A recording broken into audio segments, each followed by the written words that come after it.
पुराने वक्तों की बात है कि मुल्क यमन पर एक नेक बादशाह हुकूमत करता था। वो अपनी राया के साथ बहुत नेक सलूक करता था। इसकी 4 बेटियां थीं, जिनमें से एक शहजादी बहुत हसीन थी, जिसकी खूबसूरती पर बाकी शहजादियां नफरत करती थी। इस शहजादी का नाम शहजादी सोहा था। एक दफा इनका बाप किसी काम की गर्ज से बैरून मुल्क गया। इसने अपनी सारी बेटियों से इनकी ख्वाहिशात पूछी। इन 3 बहनों ने कीमती जेवरात लाने का कहा। जब बादशाह ने चौथी बेटी से पूछा कि अगर तुम्हें किसी चीज़ की ज़रूरत हो तो मुझे बता दो, शहजादी सोहा ने कहा, मुझे गुलाब का फूल चाहिए। इनका बाप कोई न कोई बात भूल जाता था, इसलिए सिर्फ शहजादी सोहा के लिए फूल ले आया, बाकी चीज़ें वो भूल चुका था। जब वो घर आया तो शहजादियाँ दरवाजे पर खड़ी अपने बाप का इंतज़ार कर रही थी। जब इनका बाप आया तो सिर्फ एक फूल के अलावा इसके पास कोई चीज़ ना थी।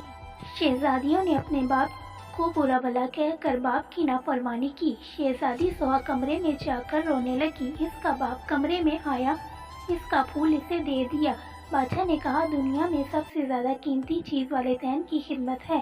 चनाचा जब बादशाह दूसरी मर्तबा बैरून मुल्क गया तो सब ने अपनी चीज़ें लाने के लिए कहा, मगर शहजादी सोहा इस पर खामोश रही। इसने सोचा कि इस बार कोई ऐसी बात ना हो कि जिससे मेरे बाप का दिल दुखे, तो बादशाह ने अपनी बेटियों के लिए जेवरात लिए।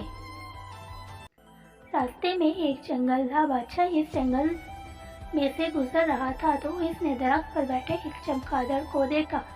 वो चमगादड़ असल में एक खौफनाक जिन था। इसने बादशाह को कैद कर लिया। एक शहजादा ये सारा मंजर देख रहा था। इसने अपनी तेज धार तलवार निकाली और चमगादड़ की गर्दन पर दे मारी।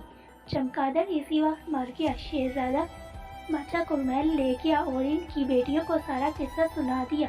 शहजादियाँ अपने बाप के पास आई और अपने बाप से नाफरमानी पर माफ़ी मांगी। बादशाह ने इस वक्त अपनी सारी बेटियों में से सोहा पर फख्र महसूस किया और अपनी सारी बेटियों को गले लगा लिया। सब हंसी खुशी रहने लगे। देखा बच्चों, वालिदैन का अदब करने से बरकत होती है। हमें भी चाहिए कि शहजादी सोहा की तरह अपने वालिदैन की खिदमत करें और ऐसी बात जुबान पर ना लाएं जिससे वालिदैन का दिल